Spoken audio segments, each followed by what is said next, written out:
ஆரம்பிக்கலாம்ல.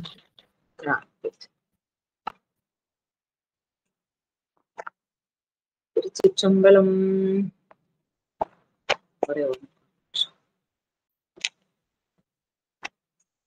நம பார்வதி பதையே ஹர ஹர மகாதேவா. நாடுடைய சிவனே போற்றி, நாட்டவர்க்கும் இறைவா போற்றி.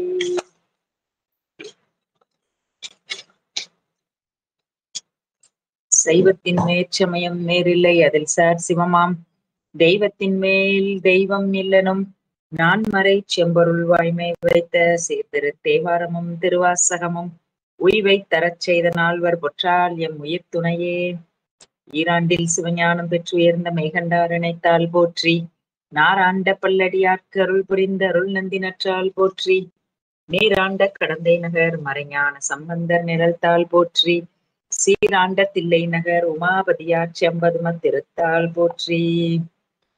கருணை பொழி திருமுகத்தில் திருநேற்றின் நூதலும், கண்டாரை வசப்படுத்த கனிந்த வயழகும், பெருமை தரு துறவோடு பொறையுள்ளத்தில் பொறுத்தே, பிஞகனார் மலர்த்தாள்கள் பிரியாத மனமும், மறுவினர்கள் அகலாத ஞானமே வடிவாம், வளர்த்துறை செய் சிவஞான மாமுனிவன் மலர்த்தாள் ஒரு பொழுதும் நீங்காமல், எனதுள்ளத்தில் சிரத்தில் ஓதிடும் நாவினில் என்றும் உன்னி வைத்தே உரைப்பான். எல்லாம் வல்ல அருள்மிகு அங்கேற்கண்ணி அம்மை சமேத ஆளவாய் சுக்கநாத பெருமான் திருவருளை நினைந்து போற்றுகின்றேன். திருக்கைலாய பரம்பரை திருவாவடுதுறை ஆதீன குருமகா சன்னிதானம் அவர்களுடைய பொன்னாரடி கமலங்களை மனமொழி மெய் ஆகிய முக்கரணங்களால் வணங்கி மகிழ்கின்றேன். இன்றைக்கு நமக்கு இந்த அற்புதமான சிந்தனையை நமக்கு சிந்திப்பதற்கு ஒரு களம் அமைத்து கொடுத்த புனிதர் பேரவை சங்கத்தினர் சார்பாக இருக்கக்கூடிய சான்றோர்களை வணங்கி மகிழ்கின்றேன். நாம் இன்றைக்கு மாதவ சிவஞான சுவாமிகள் அருளி செய்த நூற் சிந்தனையிலே சோமேசர் முதுமொழி வெண்பா என்ற அற்புதமான நூலிலே 45வது பாடலிலிருந்து பார்க்க இருக்கின்றோம். 45வது விருத்தம் பெரியாரை துணை கோடல் என்பது. தொடர்ந்து இந்த திருக்குறளோடு முனிவர் பெருமான் அருளி செய்த இந்த விருத்தம் நாம் சிந்தித்து வந்து கொண்டிருக்கின்றோம். அந்த வகையிலே 45வது பாடல், எத்திரமும் ஏயர்கோன் நட்பாம் ஆமாறு எண்ணினரே, சுத்த நெறி ஆரூரர் சோமேசா, வைத்த அரியவற்றுள் எல்லாம் அரிதே பெரியாரை பேணி தமரா கொள்ளல். பெரியாரை பேணி தமராக கொள்ளல்.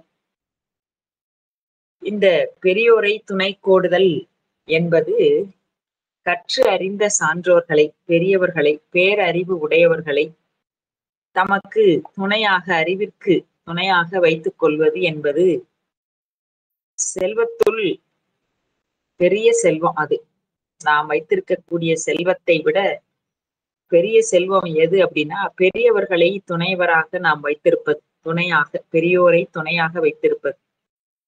இந்த பெரியாரை துணை கோடலாவது இங்க சொல்லப்பட்டது தீநெறி விளக்கி நன்னெறி செலுத்தும் பேரறிவு உடையாரை.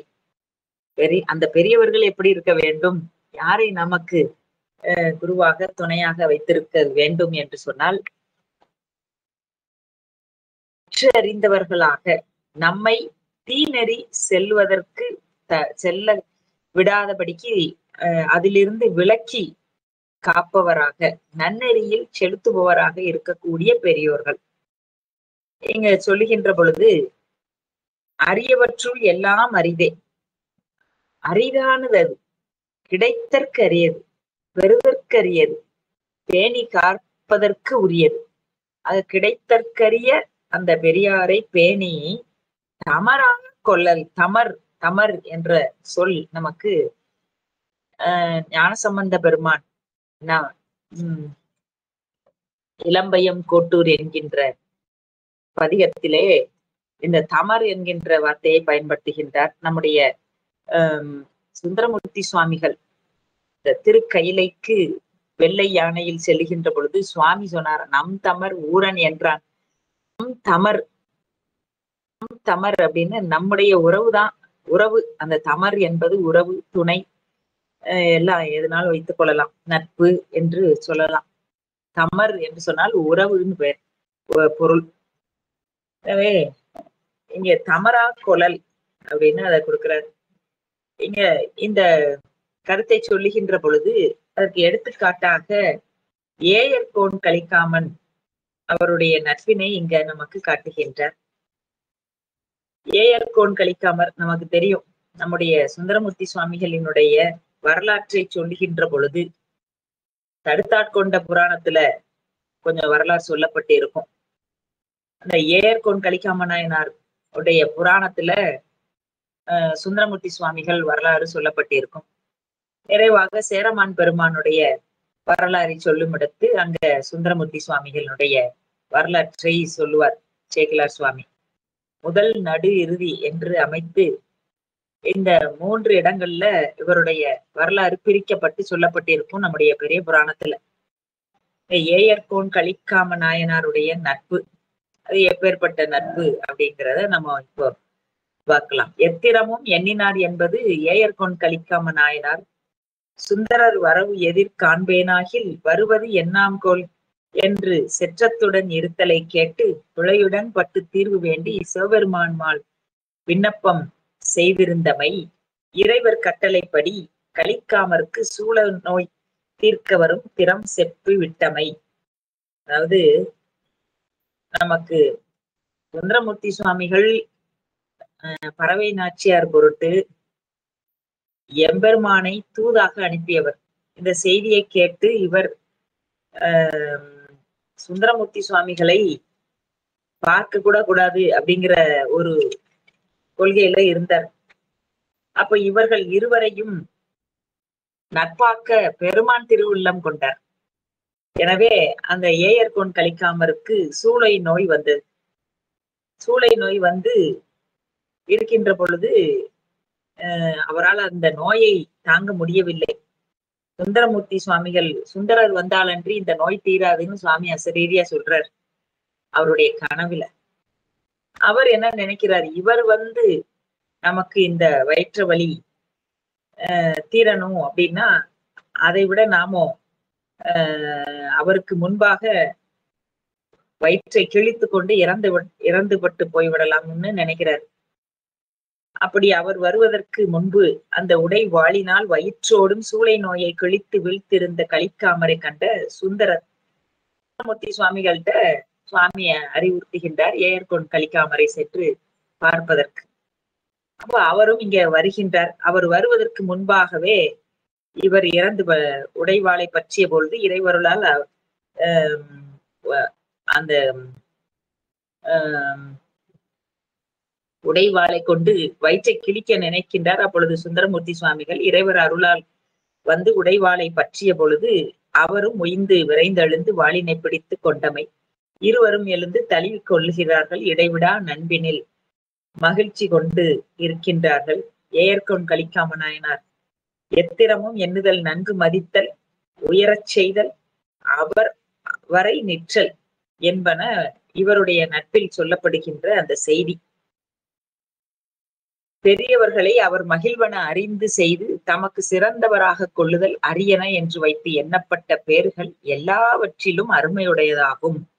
எல்லா பெற்ற பேர்களிலே அருமையுடைய பேர் எது அப்படின்னா அந்த கற்றறிந்த சிறந்த அறிஞர்களை நம்ம துணையாக வைத்துக் கொள்வது. தூய தோழமை நெறியில் நின்று ஒழுகிய நம்பி ஆரூரர் எல்லா வகையானும் ஏயர்கோன் கலிக்காம நாயனார் நட்புக்கு உரியவராகும்படி எண்ணினார் என்பது இதற்கு அருமையான எடுத்துக்காட்டாகும் என்று சொல்றார். எத்திரமும் எண்ணினார், எல்லா வகையாலும் இவர் நமக்கு நண்பர் என்று இவர் அதை எடுத்துக்காட்டி இந்த வெண்பாவை நமக்கு காட்டுகின்றார். 46வது பாடல் இங்க பெரியோரை துணைக்கோடல் என்று சொன்னபடினால அடுத்தது சிற்றினம் சேராமை என்கின்ற கருத்துல நமக்கு சொல்றார். அற்கா அமன் மொழி கேட்டு அல்லலுற்றால் மாறன் இல்லால் சொற்கேட்டு நோய் தீர்ந்தான் சோமேசா.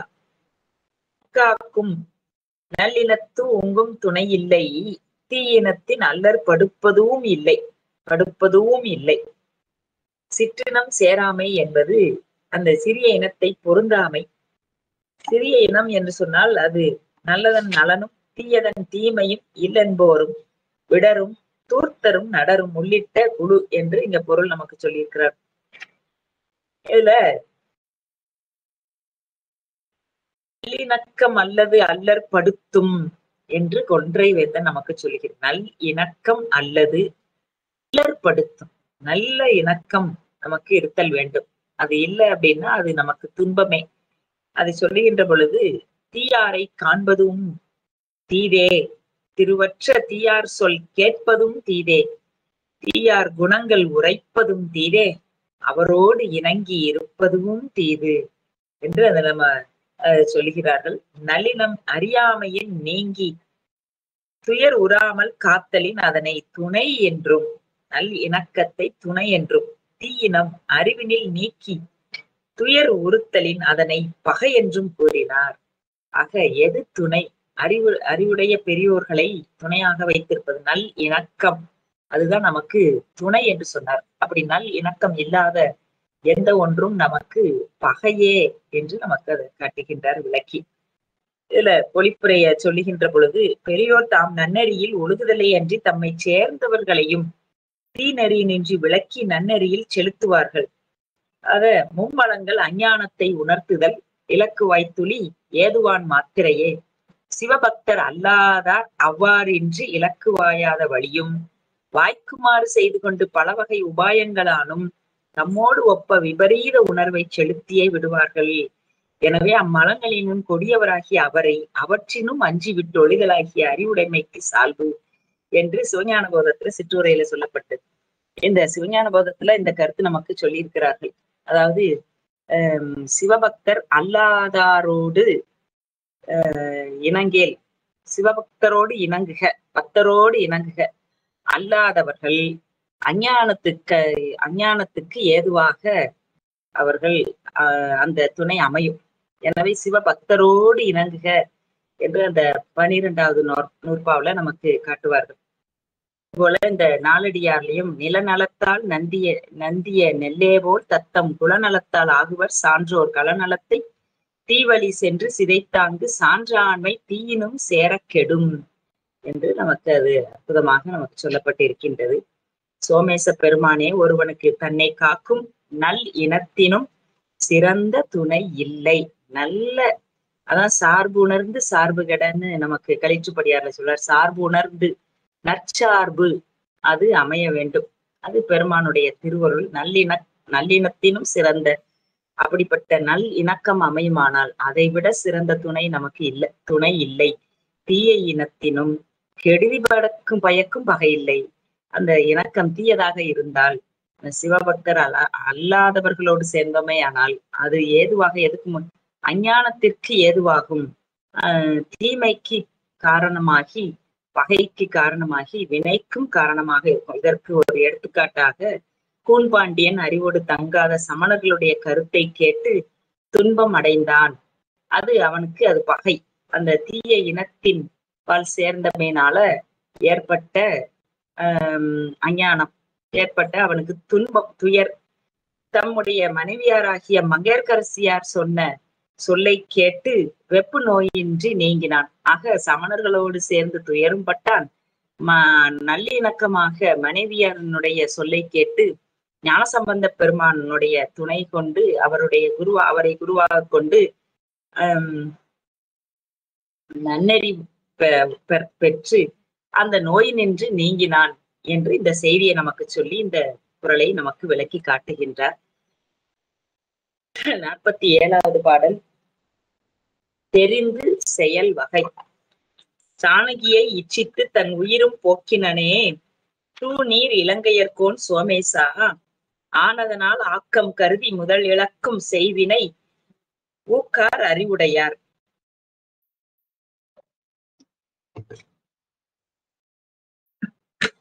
அறிவுடையார் ஊக்கார் அறிவுடையவர். மேற்கொள்ளார் என்ற இந்த கருத்து இங்க. இந்த கடல் சூழ்ந்து இருக்கக்கூடிய இலங்கைக்கு தலைவனாக ராவணன். அவன் அந்த ராமனின் மனைவியாகிய சீதையை விரும்பி தனது உயிரையும் போக்கிக் கொண்டான். இது புராண செய்தி. ஆகையால் மேல் விளையக்கூடிய பயனை கருதி உடலையும் இழந்து விடுவதற்கு ஏதுவாகிய செயல்களை அறிவுடையவர்கள் மேற்கொள்வார். இந்த அறிவுடையோர் மேற்கொள்வார். அதாவது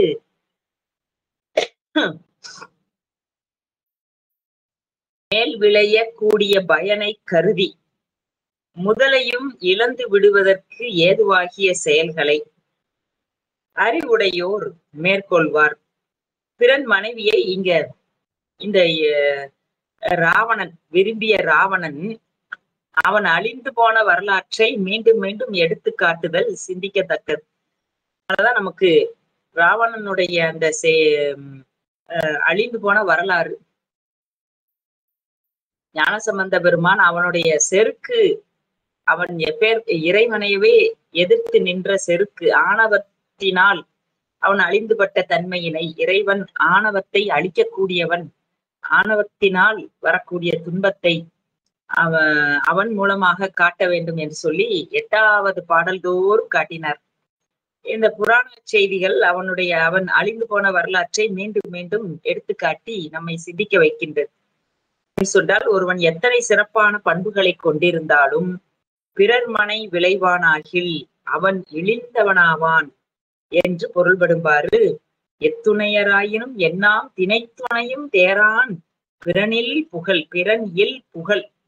அவன் எப்பேற்பட்டவனா இருந்தாலும் சரி, எவ்வளவு செல்வம் படைத்தானா இருந்தாலும் சரி, பண்பு உள்ளவனாக இருந்தாலும் சரி, எத்துணையராயினும் என்னாம் திணைத்துணையும் தேரான் பிறன் இல் புகில். திணைத்துணை, திணை பொழுது அந்த திணை, அந்த சின்ன அளவு கூட அந்த நெஞ்சில் அந்த வஞ்சமான எண்ணம் இருந்தால் அவன் எத்தகைய பெரியவனாக இருந்தாலும் அதற்குரிய அந்த துன்பத்தை அவன் அனுபவித்தே ஆக வேண்டும். அதுதான் இங்க சொல்றார். அரண் வரையான் அல்ல செய்யினும் பிறன் வரையால் பெண்மை நயவாமை நன்றி என்று கூறி, அறநெறி வரம்புக்கு உட்பட்டு வாழாத கீழ்மகனாய் ஒருவன் இருந்தாலும் பிறன்மனை விரும்புதலாகிய தீவினையை தவிர்த்து விடுதல் நன்று என்று வலியுறுத்தி இருப்பதாலும் இந்நூலாசிரியரும் ஏற்ற இடங்களில் எல்லாம் இந்த கருத்தை விளக்கி அருளிருக்கின்றார். அதத்தான் நமக்கு உள்ளத்தால் உள்ளலும் தீதே பிறன் பொருளை அல்லத்தால் கல்வோம் எனல் என்று கூறியிருப்பது. பிறர் பொருளை யாவற்றினும் சிறந்த அவர் மனைவியின் நலனை நுகர உள்ளத்தால் கருதுதலும் உய்தி பெற முடியாத தீவினை, உய்தி பெற முடியாத தீவினை. இதத்தான் நமக்கு திருவிளையாடல் புராணத்துல அங்கம் வெட்டிய படலம் அந்த காட்டுகின்றது. அந்த உய்தி பெற முடியாத தீவினை என்பது பிறன் மனை விளைதல் தான். இதுக்கு உய்வே கிடையாது. அதுதான் நமக்கு அந்த வாழ்பயிற்சி செய்கின்றவருடைய மனைவியை தன்னுடைய மாணாக்கர் அவர் அந்த குருநாதரினுடைய மனைவியை மேல ஆசை வைக்கிறார். அந்த குருநாதர் இல்லாத போது அந்த குருநாதருடைய வீட்டுக்கு சென்று அவனுடைய மனைவியை அடைய நினைக்கின்றான். அப்பொழுது அவள் சொக்கநாத பெருமானை வேண்டி அங்க சுவாமியே அந்த குருநாதர் வடிவில வந்து அவனை அங்கத்தை வெட்டி வீழ்த்துகின்றான். அதான் அந்த அங்கம் வெட்டிய படலம். ஆக பிறனில் விளைதல் என்பது எக்காலத்தும் உய்தி பெற முடியாத தீவினை. வினைகள்லே அதீத தீவினை எது அப்படின்னா இதுதான். அதை நமக்கு இங்க முனிவர் பெருமான் காட்டுகின்றார். வழி அறிதல். சக்கரத்தை ஏற்பன் சலந்தரனான் என்று எடுத்து துக்கமுற்று வீடினனே சோமேசா, ஒக்கும் உடைத்தம் வழி அறியார் ஊக்கத்தின் ஊக்கி இடைக்கண் முறிந்தார் பலர். இந்த வழி அறிதலாவது வினையின் வலிமையையும் தமக்கும் பகைவர்க்கும் துணையாக கூடியவர்கள் வலிமையையும் ஆராய்தல். தமக்கும் பகைவர்க்கும் துணையாக இருக்கக்கூடியவர்களுடைய வலிமையை ஆராய்தல், வினை வலிமையை ஆராய்தல். இந்த வினை வலிமையை ஆராய்தல் இந்த பாடலை சொல்லுகின்ற பொழுது, சோமேசா கர்த்தாதலை உடைய தம் வலிமையின் அளவு அறியாமல் மன எழுச்சியால் தம்மினும் வலியாரோடு போராடத் தொடங்கி தம் செயல் முற்றுப்பெறாமல் இடையே கெட்டவர் பலர். இக்கருத்து மிகவும் சரி. ஏனென்றால் சலந்தராசுரன் என்னும் அசுரன், நான் சலந்தராசுரன் ஆகையால் நீர் இப்பூமியில் கீறி வரைந்த சக்கரத்தை தாங்குவேன் என்று தருக்கி கூறி சிவபெருமான் கீறிய சக்கரத்தை எடுத்து அந்த சக்கரத்தாலே அழிவுபட்டான் என்று பார்க்கின்றோம். அது மாதிரி ராவணனும் தாம் பெற்ற வரத்தால் அந்த கைலையையே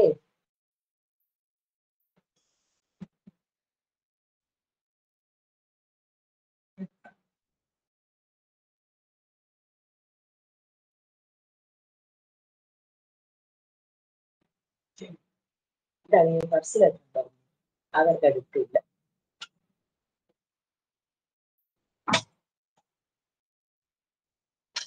ராவணனும் தாம் பெற்ற வரத்தினால் செருக்குண்டு அந்த கைலை மலையையே எதிர்ப்பதற்காக நின்றான். எம்பெருமானுடைய பெருவிரல் நுனியினால் அவன் அழிந்துபட்டான் என்று பார்க்கின்றோம். அதுபோலவே அந்த முப்புறத்தை எரித்தவர்களுடைய வரலாற்றிலும் இந்த கருத்தினை நாம் பார்க்கின்றோம். ஆக இந்த வலிமையின் அளவு அறியாமல் மன எழுச்சியால் தம்மினும் வலியாரோடு போராடத் தொடங்கி தம் செயல் முற்றுப்பெறாமல் இடையே கெட்டவர்கள் பலர்.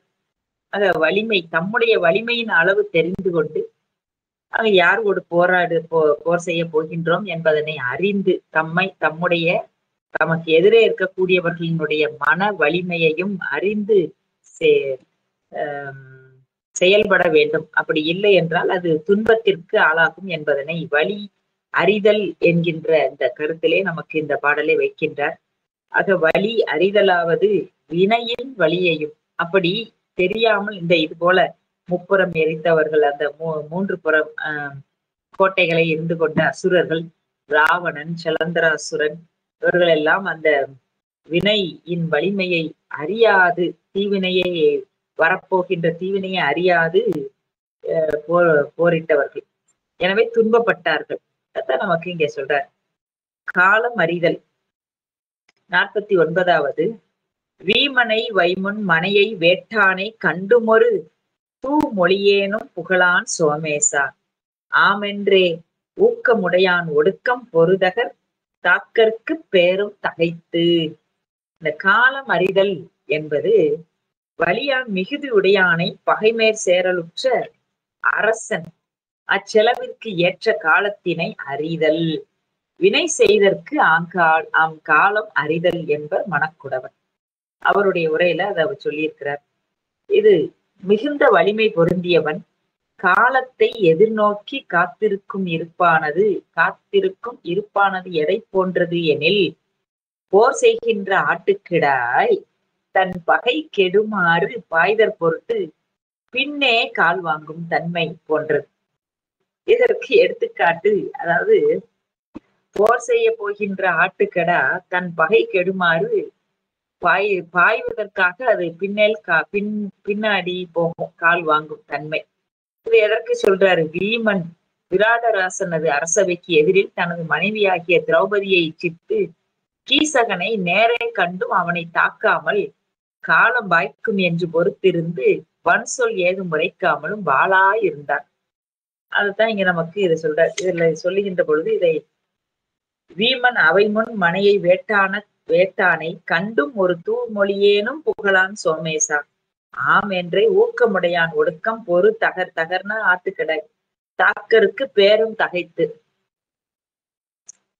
பாண்டவர்கள் சூரினால் நாடு இழந்து காட்டில் மறைந்து வாழ வேண்டிய தருணத்தில் வேடமும் வேறு பெயர்களும் கொண்டு விராடராசன் என்னும் ஒரு அரசனை சார்கின்றார்கள்.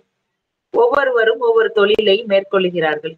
திரௌபதி விராடராசனுடைய மனைவியாகிய சுதேசனைக்கு பணிப்பெண்ணாக இருக்கின்றாள். ஒரு நாள் சுதேசனையின் சகோதரனாகிய கீசகன் என்பவன் அவளிடம் வந்தபோது திரௌபதியை கண்டு மோகம் கொள்ளுகின்றான். அந்த சுதேசனை எத்தனை கூறி தடுத்தும் கேளாது திரௌபதியை அணுகுகின்றான். அவள் ஓடி போய் விராடராசனது அவையில் முன் விழுகின்றாள். அங்கும் அவளை விடாது தொடர்ந்து வந்த கீசகன் அவளை காப்பாற்ற முயன்றான். அப்போது சூரியனுடைய ஏவலால் திரௌபதி காப்பாற்றப்படுகின்றாள். சமையல் தொழில் தலைவனாய் இருந்த பீமன் கீசகனின் கொடும் செயலை கண்டும் தருமனுடைய ஆலோசனை குறிப்புணர்ந்து அப்போது வாளாது இருந்தான். மறுநாள் கீசகனை ஒரு சோலைக்கு வரவழைத்து கொன்றான். இந்த கதையில இருந்து என்ன தெரியுது அப்படின்னா, காலம் அறிந்து செயல்படுதல். எந்த காலத்துல அதை செய்யணுமோ அதை செய்ய வேண்டும் என்று அதை வலியுறுத்துகிறார்கள். ஏன்னா எதிரே பகைவன் இருக்கிறான், அதை எதிர்ப்பதற்கு முடியாம அவன் பீமன் கண்டிருந்தும் தர்மனுடைய இதுக்காக காத்து கொண்டிருக்கின்றார் என்ற செய்தியை சொல்லி இங்க நமக்கு அந்த கருத்தை நமக்கு சொல்றார். ஊக்கமுடையான் ஒடுக்கம் பொறுதக தாக்கருக்கு பேரும் தகைத்து, அந்த ஆட்டுக்கிடாய் பகையை வெல்வதற்கு பின்வாங்குவது போன்றதாகும் இது என்று சொல்லப்படுகின்றது. அடுத்ததாக இடம் அறிதல், காலம் அறிதல், இடம் அறிதல். காட்டு முயலும் கத்திரியை கொள்ளுமால் தோட்டலர் நீர்க்கட்சியினு சோமேசா நாட்டி இடின் ஆற்றொரு மாற்றி அடுபவிடன் அறிந்து போற்றார்கள் போற்றிச் செயின். அறிதல் என்பது வழியும் காலமும் அறிந்து பகை மேற்கொள்வான் தன் வெல்லுதற்கு ஏற்ற நிலத்தினை அறிதல். இடமும் வழியும், அதாவது பகை செய்யும் பொருட்டு எதிரே பகைவர்களுடைய வலிமையையும் அந்த போர் செய்வதற்கான காலத்தையும் அறிதல் போல நிலத்தையும், எங்கிருந்து அந்த இடத்தையும் உறுதி செய்வது. அதான் இடன் அறிதல் என்று அதை சொல்றார். சோமேசா வலியர் அல்லாதாரும் வலியராய் வெல்லுவர் ஏற்ற இடமறிந்து தம்மை காத்து பகைவரிடத்து வினை செய்வார் என்றால், ஆக ஏற்ற காலம் ஏற்ற இடம், இடத்திலிருந்து செய்தோமேயானால் வலியராக இல்லாவிட்டாலும் அவர் வெற்றி கொள்வர், வலியராய் இல்லாதாரும் அவர் வெல்வர் என்று அந்த இடன் அறிதலுக்குரிய இன்றியமையாத சிறப்பினை நமக்கு இங்க சொல்றார். துணிந்து கூறுமிடத்து இதழ்களை உடைய மலர்கள் விளங்கும் நீர் வளம் மிக்க காஞ்சி தலத்தில் காட்டின் கண் வாழும் முயலும் சினத்தை உடைய யானையை வருத்தியது ஆகையால். இது இடனறிதல். காஞ்சியில வாழ்ந்த ஒரு முயல் அத்தல வாசம் செய்யும் மகிமையினால் ஒரு யானையை வருத்தமுற்று ஓடும்படி விரட்டியது. இது நமக்கு பெரிய காஞ்சி புராணத்துல காஞ்சிபுரத்தினுடைய சிறப்பினை நமக்கு பெரிய புராணத்துல திருக்குறிப்பு தொண்டர் நாயனாருடைய புராணத்துல வெகுவாக நமக்கு சேக்கிலா சுவாமி காட்டுகின்றார். அதுல மண்ணுகின்ற அத்திருநகர் வரைப்பின் மண்ணின் மிக்கதோர் நன்மையினாலே துண்ணும் யானையை தூற்றில் வாழ் முயல் முன் துறக்க எய்திய தொலைவில் ஊக்கத்தால்.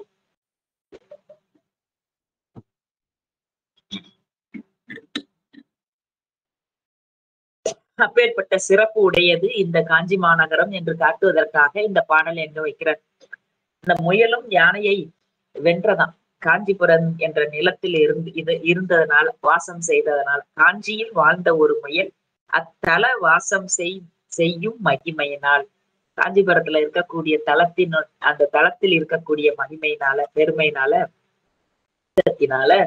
எதிரே வந்த ஒரு யானையை வருத்தமுற்று ஓடும்படி விரட்டியது என்று புராணம் நமக்கு சொல்லுகின்றது. ஏகம்பர் கட்சி ஏகம்பர் நாதர் உலா, அந்த உலால வென்றி இடம் ஒன்று குறு முயலுக்கு ஓடும் என்ற இந்த செய்தியை நம்ம அங்க பார்க்கிறோம். அதற்கு சான்றாக பெரிய புராணத்துல சொல்லியிருக்கு அப்படின்னா அதுக்கு வேற சான்று எதுவும் தேவையில்லை.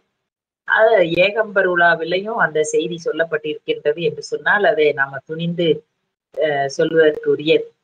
ஆக இடன் அறிந்து செய்கின்ற செயல் அந்த செய்பவருடைய வலிமை குன்றி இருந்தாலும் அது வெற்றியை தரும். இடன் அறிந்து செய்தோமையானால் என்று நமக்கு அந்த கருத்தை இந்த பாடல் மூலம் விளக்கி காட்டுகின்றார். 51வது பாடல். தெரிந்து தெளிதல். தேரரும் ஆனந்தனை முன்றே இப்பழி பூண்டான். முன்றியே இப்பழி பூண்டான் சூரியசன் சன்மா என்பான், சூரிய சன்மா என்பான் சோமேசா. பரணி மேல் தேரான் பிறனை தெளிந்தான் வழிமுறை தீரா இடும்பை தரும். தேரான் பிறனை தெளிந்தான் வழிமுறை தீரா இடும்பை தரும்.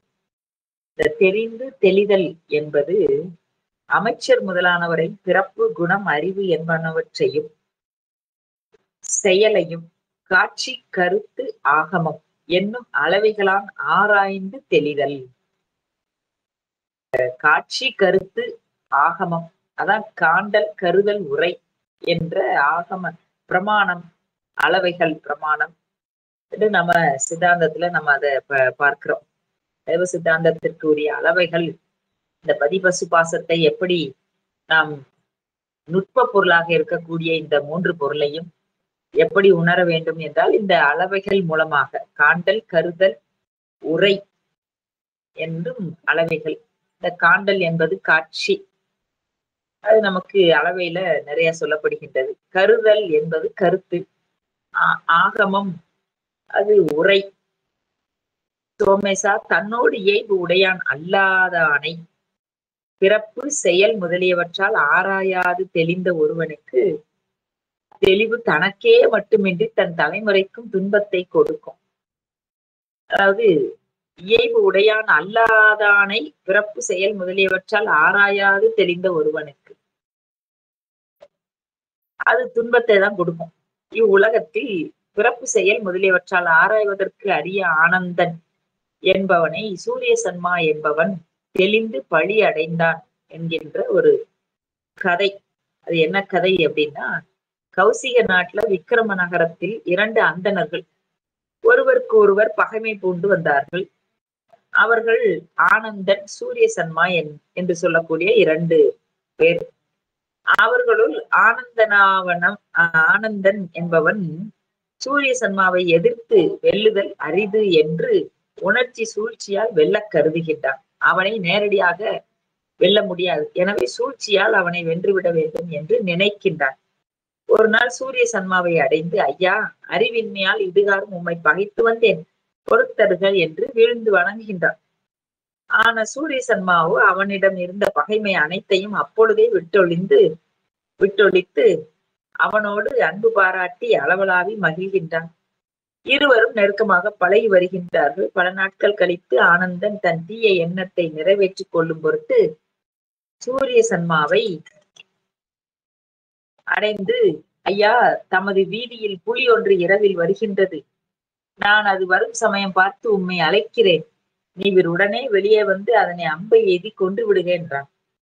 பின் ஒரு பசுவிற்கு புலித்தோல் போர்த்தி நிறுத்தி நள்ளிரவில் சூரிய சன்மாவை அழைக்கின்றான். அவனும் ஓடி வந்து அம்பு எய்து அப்பசுவை கொன்றான். அவனை அந்த கோகத்தி பசுவை கொன்றதுனால அந்த தோஷம் கோகத்தி அது பற்றி விடுகின்றது. அதனோடு அமையாது சூரிய சன்மாவின் மகனையும் மருமகளையும் அவனுடைய வீட்டில் இருக்கும்படி செய்து சூரிய சன்மாவின் மனைவியை மகன் வீட்டிற்கு செல்லும்படி சூழ்ச்சி செய்தான். பின்னர் அவனிடம் சென்று சூரிய சன்மாவிடம் சென்று, ஐயா, நீர் ஓர் அடாத செயல் நடைபெறுகிறது, தாங்கள் இல்லால் வேறொருவனுடன் இருக்க கண்டேன் என்று வஞ்சனையோடு மொழிகின்றான். உடனே அவன் விரைந்து சென்று தன் வீட்டினை அடைகின்றான். வாயில் அடைத்திருப்பது கண்டு புறக்கடை வழியாக வந்து மதிச்சுவர் ஏதி குறித்து உட்புகுகின்றான். தன் அறையில் ஒருவனும் ஒருத்தியலும் ஒரு பாயலில் இருக்க கண்டு அவர்கள் தன் மகனும் மருமகளும் என்று கூட தெரியாமல் ஆனந்தனின் வஞ்சனையால் மதிமயங்கி அம்பெய்து கொன்றான். மறுநாள் ஆனந்தன் நீதிமான்கள் அவைக்கு சென்று சூரிய சன்மாவின் மீது பசுவை கொன்றான் என்றும் மகனையும் மருமகளையும் கொன்றான் என்றும் 2 குற்றச்சாட்டுகளை தெரிவிக்கின்றான். ஆனால் இவனோ ஆன்றோர்கள் அவையில் பெரும் பழி எய்தி நிற்கின்றான். பின் பஞ்சாக்கரம் ஓதி வந்த தன்னுடைய தவச்சீலத்தால் பழியினின்று மீண்டான். இக்கதை உபதேச காண்டத்தில் சொல்லப்படுவது. ஆக இந்த தெரிந்து தெளிதல் என்பதற்கு அந்த அவனோடு இருந்த சூரிய சன்மா, அவனோடு இருந்த அந்த ஆனந்தன், அவன் தெரிந்து பழகிய அந்த தெரிந்து தெளிந்திருக்க வேண்டும். ஆனா இவன் ரொம்ப நம்பி கடைசியில தன்னுடைய மகனையும் மருமகளையும் கொன்று அந்த பசுவையும் கொன்ற பாவத்திற்கு உள்ளாகி விட்டானே.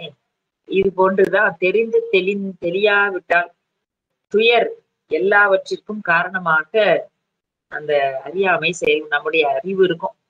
அது பெரும் பழி வந்து எய்தினான்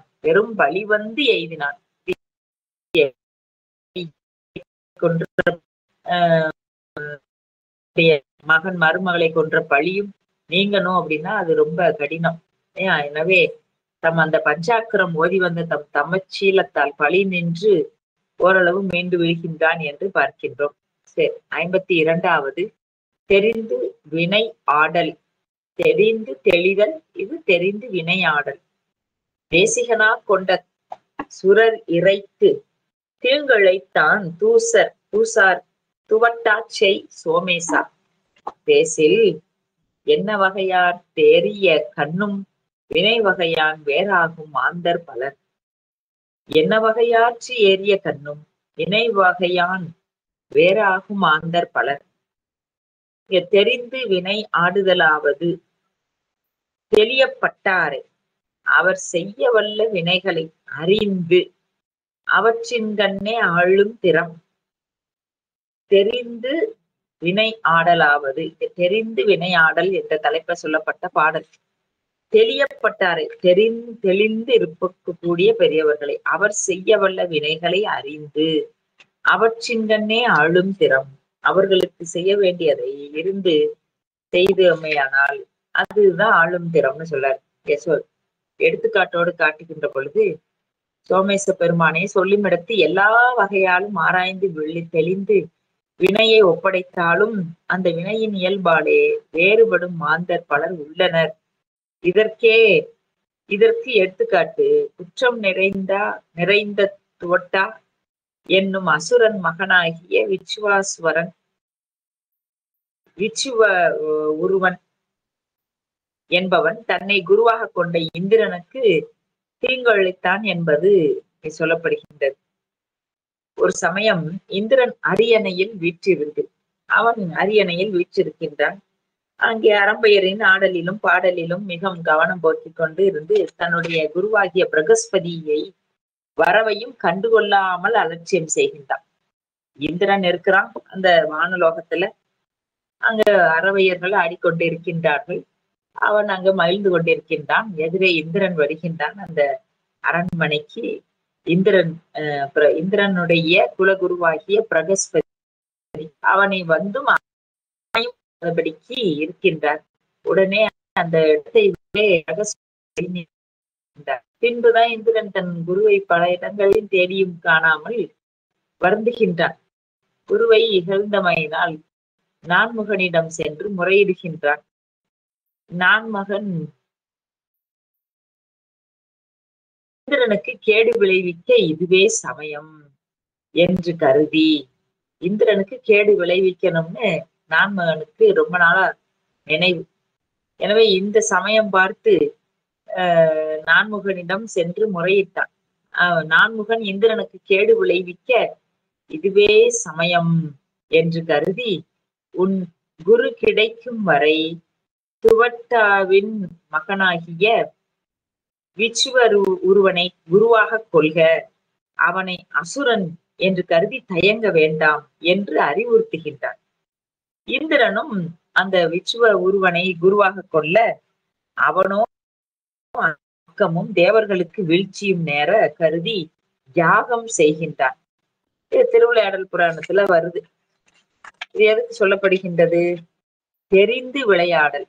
அந்த எல்லா வகையாலும் ஆராய்ந்து தெளிந்து வினையை ஒப்படைத்தாலும் அந்த வினையின் இயல்பாலை வேறுபாடும் மாந்தர்கள் பலர் இருக்கின்றார்கள். எனவே தெரிந்து தெளிந்து ஆடுதல் இங்கே நமக்கு சொல்லப்படுகின்றது. தெரிந்து விளையாடல். சுற்றம் தாழல். ஆர் வீடனோடு அளவளவா ஆதரக்கன் சோர்விலா வாழ்விழந்தான் சோமேசா, நேரே அளவலாவில்லாதான் வாழ்க்கை புலவலார் கோடின்று நீர் நிறைந்தற்று என்று இதுல சொல்லப்படுகின்றது. சோமேசா, இறுதியாக தன் சுற்றத்தோடு நெஞ்சம் கலந்து அன்பு செய்து வாழாதவனுடைய வாழ்வானது குளத்தினுடைய பரப்பு கரையின்றி நீர் நிறைந்தார் போலும் என்று இதுக்கு சொல்றார். அதாவது குளம் நிறைய அன்பு இருக்கு, குளம் நிறைய தண்ணி இருக்கு, அதுல ஒன்னும் கரை இல்லாமல் இருக்கின்றது. அது எப்பேற்பட்ட ஆபத்தை தரும். இங்க தகுதி நம் சுற்றத்தோடு தகுதி இருக்க வேண்டும் என்று சொன்னால் அதற்கு உண்டான தகுதி எது அப்படின்னா, நெஞ்சம் கலந்து அன்பு செய்து வாழாதவனுடைய வாழ்வானது கொடிது அதை சொல்றார். அதாவது அன்போடு அன்புதான் நம்ம சிவம்னு அதனாலதான் அதை சொல்றோம். அன்பு செய்து வாழாதவனுடைய வாழ்வானது குளத்தினுடைய குளக்கரையில் அந்த குளத்தினுடைய பரப்பு கரையின்றி நீர் நிறைந்தார் போலும் என்று இதனை எடுத்துக்காட்டாக சொல்லி நமக்கு இதை விளக்குகின்றார். இதை சொல்லும் பொழுது ராவணன் அன்போடு பொருந்திய தன் தம்பியாகிய விபீடனுடன் மனம் கலந்து பழகாமல் குறைவற்ற செல்வத்தோடு கூடிய தன் வாழ்வை இழந்து விட்டான். தன்னுடைய தம்பி கூட பழகலாமே, அதனால அவன் எவ்வளவு செல்வம் இருந்தாலும் அதையிலிருந்து அதெல்லாம் இழந்துபட்ட துயர் உடைய வாழ்வை பெற்றான். சீதையை அசோகவனத்தில் சிறை வைத்தமை அறிந்ததும் விபீடனன் இச்செயல் முறையற்றது, சீதையை ராமனிடம் ஒப்படைத்து சரணடைவாய் என்று அறிவுறுத்துகின்றான். ஆனால் ராவணன் விபீடனனை சினந்து பேசுகின்றான். எனவே விபீடனும் ராவணனை விட்டு அகன்று ராவணனை சரணடைகின்றான். அவன் தம்பி சொல்றதை கேட்டும் கேட்காம அசோகவனத்துல அந்த செயல் முறையற்றதுன்னு சொல்றான். ஆனாலும் கேட்காம சீதையை ராமனிடம் ஒப்படைத்து சரணடைவான்னு சொல்லியும் கேட்காம அந்த துன்ப துயரெல்லாம் அடைந்தான் என்று பார்க்கின்றோம். நமக்கு நம்முடைய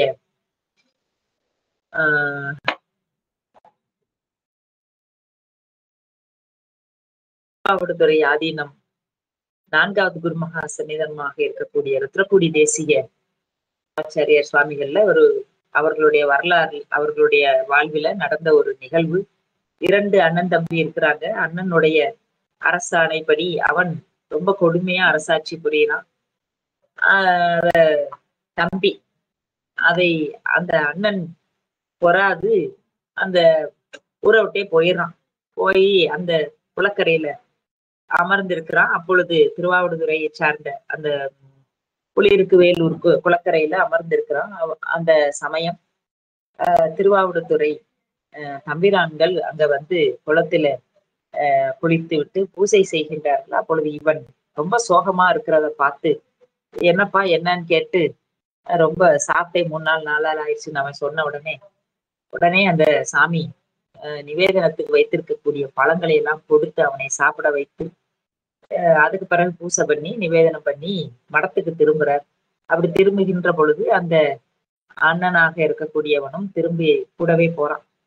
போய் அங்க என்ன நடக்குதுன்னு பாக்குறான். அங்க மடத்துல பூசைகள் எல்லாம் நடக்கின்றது. அப்பொழுது அவனுக்கு இப்படிப்பட்ட ஒரு சிறப்புடைய இடத்துல நாம சேர்ந்திருக்கிறோம் அப்படின்னு சொல்லி புலங்காகிதம் அடைந்து அந்த மடத்துக்கு வேண்டியனவற்றை எல்லாம் செய்து கொடுக்கின்றான். அப்படி இருக்கின்ற காலத்திலே அவனுடைய நீ யாருப்பா என்ன ஏதுன்னு கேட்கும் பொழுது அவன் உண்மையை சொல்றான். தன்னுடைய தம்பி மனைவி இப்படி அந்த தம்பியானவன் சொல் கேளாது கொடும் செயல் புரிந்து வருகின்றான் அப்படின்னு சொன்ன உடனே அப்போ அண்ணனுடைய பிரிவினால் அவனுக்கு அது வருத்தம் தந்து அப்போ அவன் மனைவி இடித்துரைக்கிறாள். இப்படி செய்வது தவறு, அவர் மடத்துல இருக்கிறாரு, நம்ம போய் பார்க்கணும் அப்படின்னு சொல்லி என்னன்னு சொல்றான். உடனே அவனும் கிளம்பி தன்னுடைய மனைவியோடு கிளம்பி மடத்துக்கு வருகிறார்கள். அங்கு தம்முடைய அண்ணன் இருப்பதை கண்டு என்னன்னு எல்லாம் பேசி அந்த மடத்திற்காக இவ்வளவு நாள் நம்மை இத்தனை நாட்கள், அதாவது தம்பியை பிரிந்து வந்து இந்த இத்தனை நாட்கள் நமக்கு அன்னமிட்டு இங்க மடத்திலே இருக்க வைத்ததற்காக இந்த மடத்திற்கு ஏதாவது செய்ய வேண்டும் என்று நினைந்து தம்பியிட கேட்கிறான். அவனும் அந்த கொடுங்கோல் ஆட்சியினை கைவிட்டு நம்முடைய திருவாவடுதுறை ஆதீனத்திற்கு 8 மடங்களை கட்டி கொடுக்கின்றார் என்று அவருடைய வரலாறு நமக்கு பார்க்கிறோம். அதுபோல இங்க இந்த ராவணன் தன்னுடைய தம்பியை விட்டு விலகியதுனால துயர் அடைகின்றான். இந்த குறள்ல நமக்கு சொல்லப்படுகின்றது. ஒச்சாவாமை என்பது 54வது குறள். முப்புறத்தோர் வேவ உடன் இருந்த மூவரே துப்பினார் கண்டறிந்தார் சோமேசா. வெப்பால் இகழ்ச்சியில் கெட்டாரை உள்ளுக தாம் தம் மகிழ்ச்சியின் மைந்துரும் போல்து. இகழ்ச்சியில் கெட்டாரை உள்ளுக தாம் தம் மகிழ்ச்சியின் மகிழ்ந்தூரும் பொழுது. இந்த பொச்சாவாமை என்பது உருவும் திருவும் ஆற்றலும் முதலியவற்றால் மகிழ்ந்து தற்காத்தலினும் பகை அளித்தல் முதலிய காரியங்களினாலும் சோர்தலை செய்யாமை. இச்சோர்வு வழியே சுற்றத்தாரால் பயன் உள்ளதாம். எனவே மூவார் புறங்கள் எரித்த அன்று மூவர்க்கு அருள் செய்த பெருமான் மூவெயில் செற்ற ஞான்று உய்ந்த மூவரில் இருவர் நின் திரு கோவிலின் வாய்தல் காவலாளர் என்று ஏவிய பின்னை ஒருவர் நீ கரி காட அரங்காக மானை நோக்கியர் மானட மகிழ மணிமுழா முழக்க அருள் செய்த தேவதேவா என்ற செய்தி நமக்கு சுந்தரமூர்த்தி சுவாமிகள் அருளி செய்த திருப்பன்கூர் பதிகத்துல எப்படி அருள் புரிகின்றார் பெருமான்னு அதை காட்டுவார். ரொம்ப அதுல இந்த ஒரு இடம்தான் முப்புறத்தை எரித்தவர்களை எப்படி பெருமான் அவர்களுக்கு என்ன செய்தாங்கிறத காட்டிய இடம் இதுதான். ஏன்னா இந்த ராவணனை எந்த ஒரு இதுலயும் நமக்கு சைவர்களுடைய புராணத்துல அழிவு கிடையாது. அடக்கி ஆழ்வார். மன்மதனை எரித்ததும் அந்த மன்மதனை எரித்தான் அப்படின்னு சொன்னா ரதியம்மைக்கு காட்சி கொடுக்கும்படியாக அவருக்கு இருந்தது. உடம்பைத்தான் இருக்கிறது. ஆக அது போல இந்த ராவணனை தன்னுடைய பெருவிரல் நுதியினால் அடக்கி கொள்றார் அப்படின்னா அவருக்கு அந்த வாழும் நீண்ட நாட்களும் கொடுத்து வரம் அருளலும் செய்கின்றார். அதையும் நாம புராணத்துல பார்க்கிறோம். அது போல இந்த முப்புறத்தை எரித்தார் முப்புறத்தை எரித்தார் சிரித்தார் எரித்தார்னா தொடர்ந்து எல்லா திருமுறைகள்லயும் எல்லாத்துலயும் இருக்கு. இந்த திருவாசகத்துல உந்தீப்பற என்கின்ற பகுதி முழுக்க அதுதான்.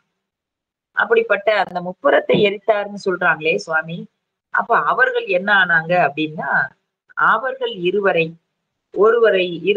காவல் கோவிலின் காவலராகவும் அங்க எதிரே திருக்கோவில் சுவாமியின் எதிரே இருக்கக்கூடிய அந்த நந்தியம்பெருமானாக குடமுழா வாசிக்கக்கூடிய நீ கரி காடரங்காக மானை நோக்கிய மானட மகிழ மணிமுழா முழக்கும்படியாக நந்தியம்பெருமானாக அவதாரம் செய்ய வைத்தவர் நம்முடைய பெருமான். ஆக முப்புறத்தை எரித்த மூவர்கள், அவர்களில் இருவர் வாயில் காவலராக நிற்கக்கூடியவர்கள், ஒருவர் அந்த தமக்கு எதிரே இருக்கக்கூடிய நந்தியாக இருக்கக்கூடியவர். தேவர் இப்படியெல்லாம் நீ அருள் செய்திருக்கின்றாயே பெருமானே, தேவதேவ நின் திருவடி அடைந்தேன், அதையெல்லாம் உணர்ந்து உம்முடைய திருவடியை அடைந்தேன், செழும்பொழில் திருப்புன்கூர் உள்ளானே என்று சுந்தரமூர்த்தி சுவாமிகள் அதை பாடுறார்.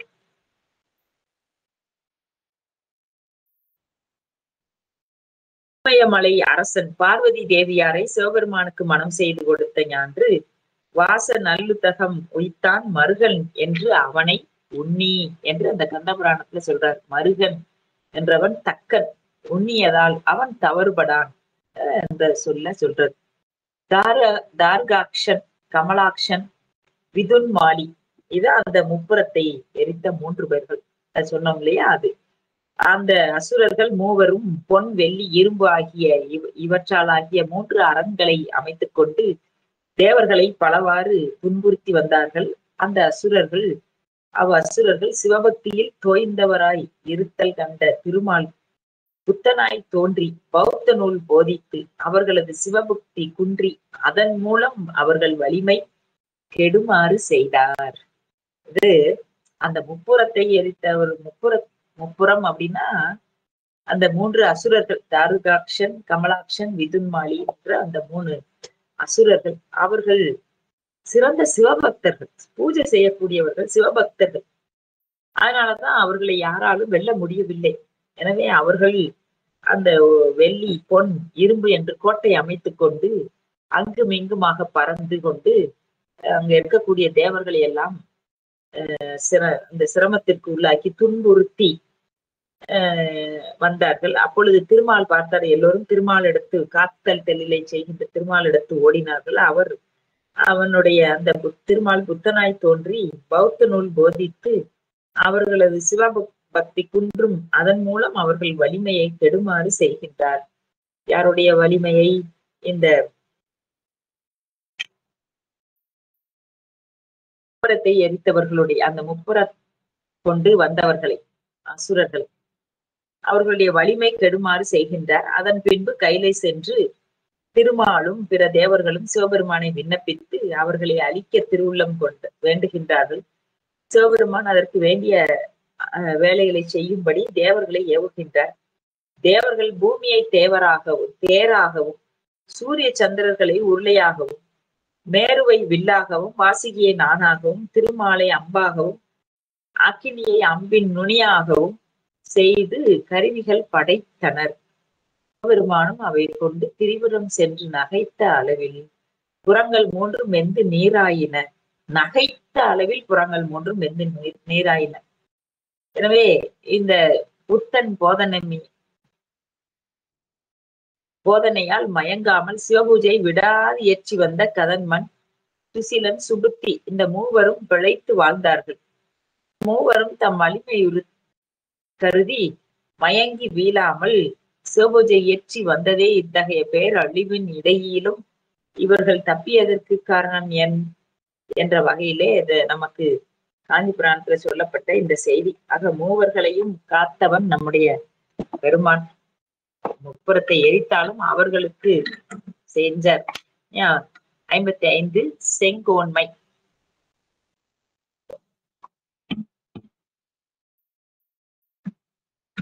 மைந்தன் என ஆம் மைந்தன் என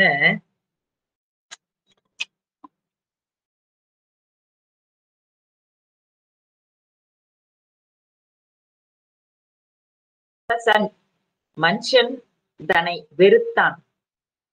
சுந்தரர் செங்கோல் சகரன் செங்கோற்சகரன் சோமேசா செங்கோற்சகரன்.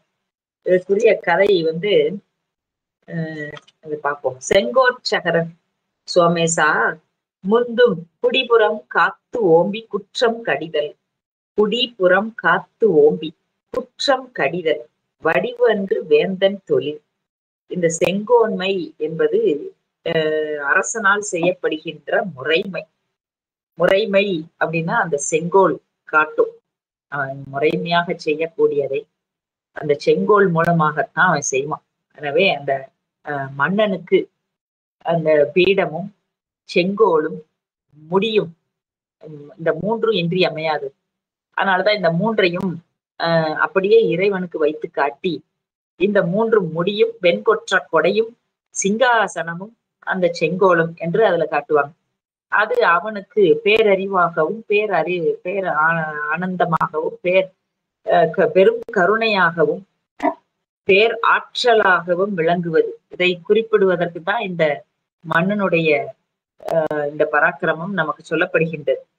அதான் இங்க சொல்ற செங்கோன்மையாவது அரசனால் செய்யப்படும் முறையினது தன்மை. அம்முறை ஒருபால் கோடாது செவிய கோல் போலுதலின் செங்கோல் எனப்பட்டது. ஒருபோதும் அந்த செங்கோல் என்ன செய்யக்கூடாதான், ஒருபால் கோடாது. அதாவது அந்த நியாயம் அந்த தர்மத்தோடு அது எனவே அது செங்கோல்னு சொல்றாங்க. வடநூலாரும் தண்டம் என்று சொல்லுகின்றார்கள். அது சோர்வில்லாத அரசனால் செயற்பாளதாகும். ஆக அந்த மன்னரோ அல்லது இறைவனோ அந்த வெளியே வருகின்ற பொழுது தேரில் ஏறி வீதி உலா வருகின்ற பொழுது அந்த செங்கோலை வைத்திருப்பார்கள். இது அதைத்தான் காட்டு. அந்த வரலாறை சொல்லுகின்ற பொழுது சோமேசா முன்னேறுவதற்குரிய தன் குடிமகளை பிறர் வருத்தாமல் காத்து தானும் அவர்களை வருத்தாமல் பேணி அவரிடத்து குற்றம் நிகழ்ந்தால் அதனை போக்கும் பொருட்டு தண்டித்தல் அரசனுக்கு ஒரு காலமும் குற்றமாகாது, பழி அன்று கடமையே. இதற்கு எடுத்துக்காட்டாக சிறந்த நீதியை உடைய சகரன் என்னும் அரசன் அசமஞ்சனை தன் மகன் என்று கருதாமல் வெறுத்து துரத்தினான் என்று சொல்லப்படுகின்றது. அது என்ன கதைன்னு பார்க்கலாம். சூரிய வம்சத்தில் தோன்றிய சகரன் என்னும் அரசன், அவன் ஒரு அரசன், அவன் சூரிய வம்சத்துல தோன்றியவன் சகரன். தன் மகன் அசமஞ்சன் என்பவன் தீய நெறி நடந்து பாதகம் புரிவதைக் கண்டு அவனை மகன் என்றும் பாராமல் நாட்டை விட்டு துரத்துகின்றான். இந்த சரிதம் நமக்கு ராமாயணத்துல சொல்லப்பட்டது. மகன் என்றும் பாராமல் நமக்கு நம்முடைய பெரிய புராணத்திலேயே நமக்கு அந்த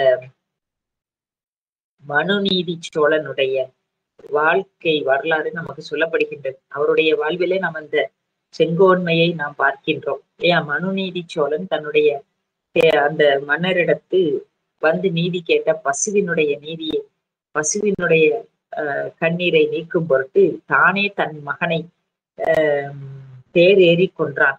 இதை நமக்கு பெரிய புராணத்திலேயும் சொல்லப்படுகின்றது.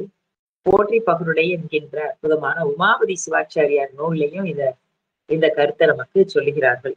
ஆக இந்த செங்கோன்மை என்பது மன்னருக்கு வேண்டுவன என்று நமக்கு இதை பார்க்கின்றோம். இதோடு நாம் நிறைவு செய்து அடுத்தைய சந்திப்பிலே தொடர்ந்து பல பாடல்களை சிந்திப்போம் என்று சொல்லி நான் இதோடு நிறைவு செய்கின்றேன். திருச்சிற்றம்பலம். வான்முகில் வளாது பெய்க மலிவளம் சுரக்க மன்னன் கோன்முறை அரசு செய்க குறைவில்லா அதுயிர்கள் வாழ்க நான்மறை அறங்கள் ஓங்க நற்றவம் மேலும் மல்க மேன்மை கொள் செய்வ நீதி விளங்குக உலகமெல்லாம். திருச்சிற்றம்பலம் திருச்சிற்றம்பலம் திருச்சிற்றம்பலம். மாதவ சிவஞான சுவாமிகள் திருவடிகளை வளர்த்தி புனிதர் பேரவை அன்பர்களுக்கு நன்றியை தெரிவித்து நான் நிறைவு செய்கின்றேன். திருச்சிற்றம்பலம்.